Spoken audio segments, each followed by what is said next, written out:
Tu viens d'avoir le bac ou tu veux te reconvertir dans un domaine d'avenir, faire le choix du numérique et rejoindre l'école supérieure d'administration, d'économie, de journalisme et des métiers de l'audiovisuel ESAE. De nouvelles filières sont disponibles dès cette rentrée: informatique et multimédia, informatique industrielle et maintenance, réseau informatique et télécommunications, système informatique et logiciel, sans oublier les filières initiales: administration générale, administration des finances, administration des affaires, sciences juridiques, sciences économiques, sciences de gestion, journalisme et métiers de l'audiovisuel. ESAE est disponible sur 4 sites: Cotonou-Badjoumendé, Cotonou-Akpakpa, Abomey-Calavi et Parakou. Pourquoi choisir l'ESAE? Des formations conçues pour le marché de l'emploi, des enseignants expérimentés et passionnés, des infrastructures modernes avec équipement de pointe, des opportunités de stage et d'emploi garanties. Les inscriptions sont en cours et les places sont limitées. Ne rate pas ta chance, donne vie à tes ambitions avec l'ESAE. Contacte-nous vite par appel ou par WhatsApp au 01 98 98 14 00 ou via email scolarité@esae.bj et visite notre site web www.esae.bj. Ton futur commence maintenant avec l'ESAE. Tu investis dans un avenir professionnel, concret et sécurisé. ESAE, l'excellence à un nom. Bonsoir à tous et bienvenue dans ce 13h sommaire de l'actualité des universitaires réunis au sein du cercle des enseignants du supérieur engagé affiche le soutien au duo Romia de Wadaï, Mariam Talata, saluant leur rigueur et leur vision pour le Bénin de demain. À l'international, crise démocratique. Du Gabon au Maroc en passant par la France, tensions électorales, réformes contestées et gouvernance locale mettent en lumière une fracture croissante entre dirigeants et citoyens. En sport, le stade de l'amitié générale Mathieu Kérékou accueille la phase finale du trophée des académies. Plus de détails dans cette édition.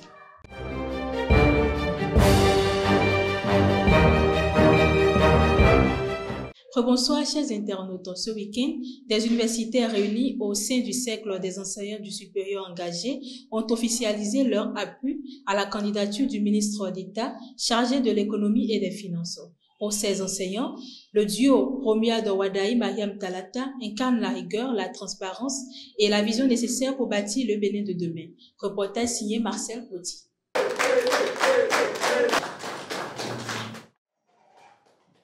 À quelques mois de la présidentielle de 2026, le nom de Romia de Wadaï suscite de plus en plus d'adhésion. Ce dimanche, à Dassa, le cercle des enseignants du supérieur engagé a rendu public une déclaration de soutien au ministre d'État chargé de l'économie et des finances, désormais candidat à la présidentielle de 2026, avec pour colistière Mariama Chabi Talata. Nous savons que chaque génération a un rendez-vous avec l'histoire. Certains le manquent, d'autres le fuient. Mais les hommes libres choisissent de l'assumer. Avec Romia Wadaï, nous voulons assumer ce rendez-vous. Nous déclarons devant la nation et devant l'histoire notre soutien ferme, clair et total à la candidature de Romia Wadaï. Notre engagement n'est ni partisan, ni circonstanciel.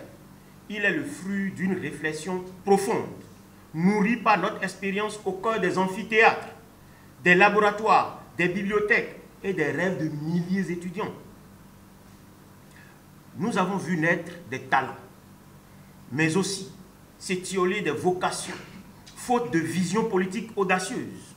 Aujourd'hui, nous croyons que Wadaï incarne cette audace éclairée de la jeunesse.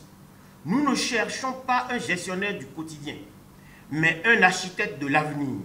Nous ne voulons pas un distributeur de promesses, mais un bâtisseur de destin. Cet homme, c'est Wadaï. Dans un document fort de conviction, ces universitaires disent voir en Romia Wadaï un homme d'intégrité, de méthode et de vision. Leur choix, affirme-t-il, n'est pas partisan, mais né d'un devoir de responsabilité. Il est important que l'action politique soit pensée intellectuellement. Je veux rappeler par exemple le discours programme qu'on a eu, le discours de Goro, qui a tracé les grandes lignes, par exemple, de l'orientation politique pour faire corps avec l'histoire.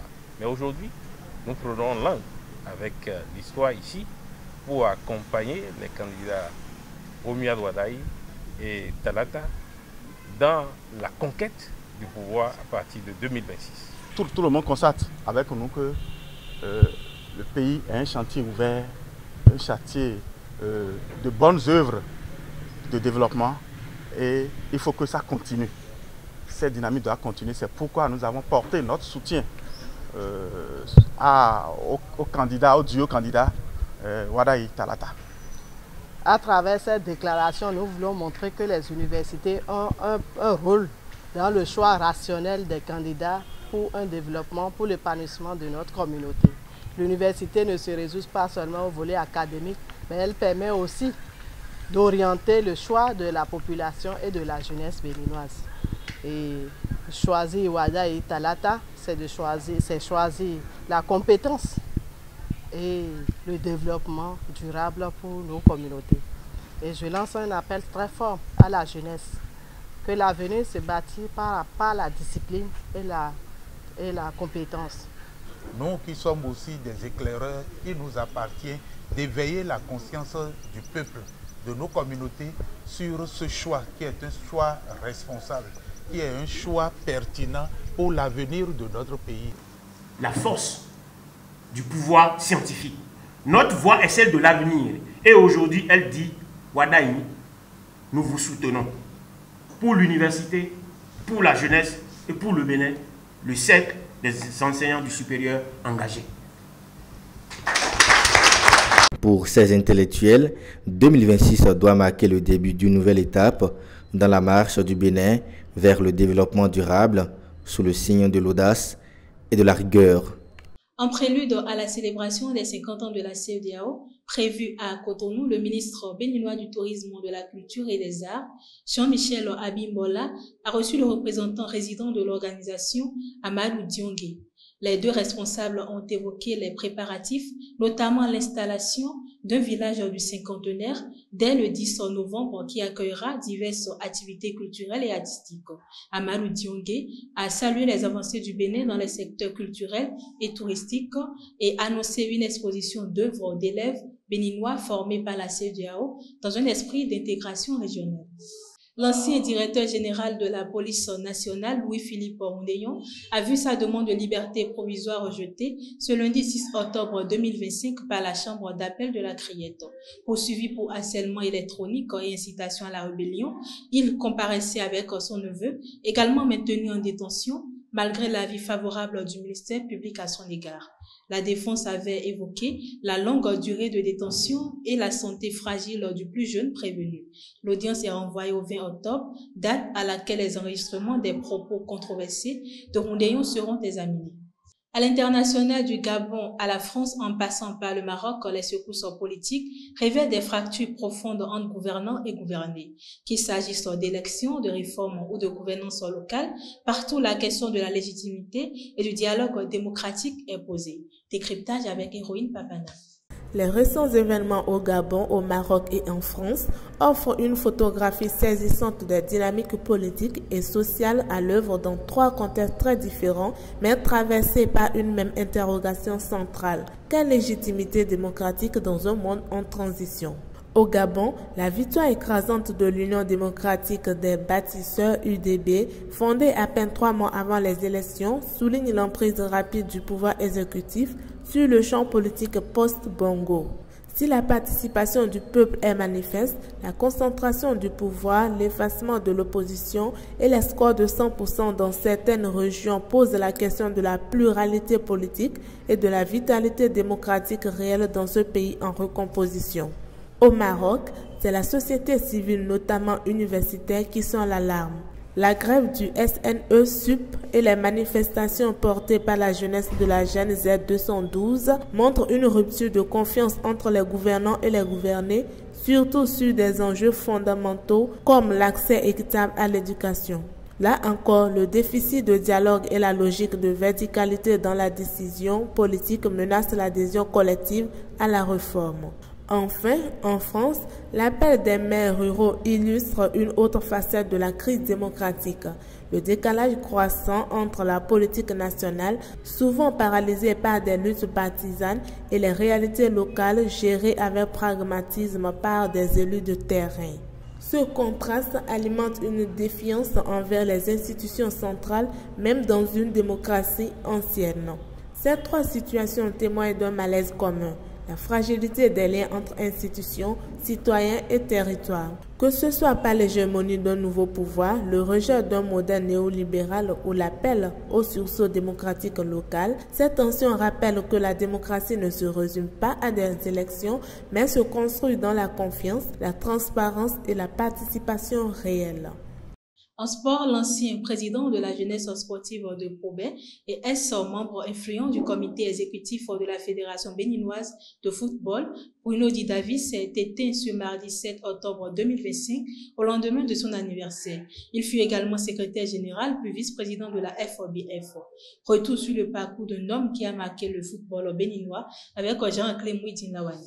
L'arène sportive béninoise est en deuil suite au décès de Bruno Actu Didavi, membre emblématique du comité exécutif de la Fédération béninoise de football.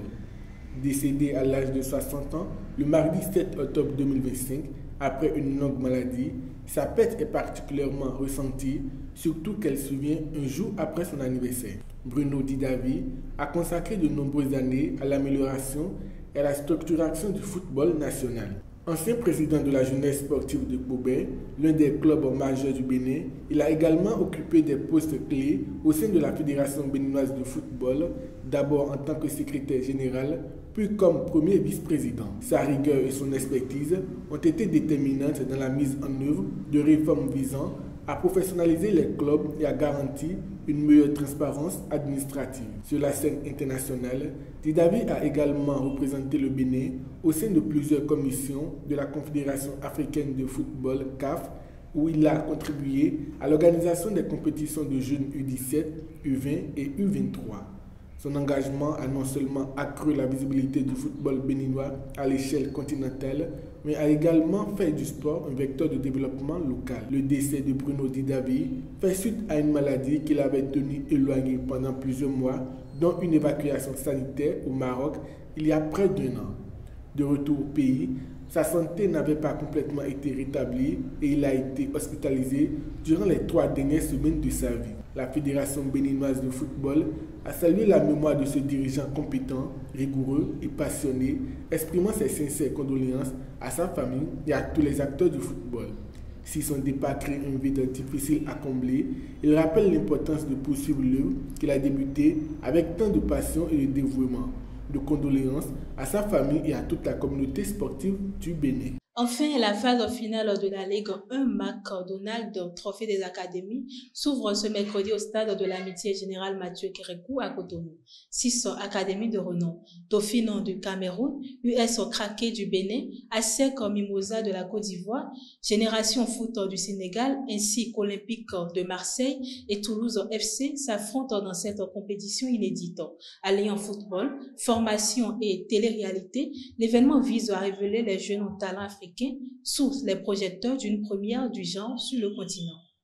Mesdames et messieurs, c'est tout pour ce 13h. Merci de m'avoir suivi. À très bientôt.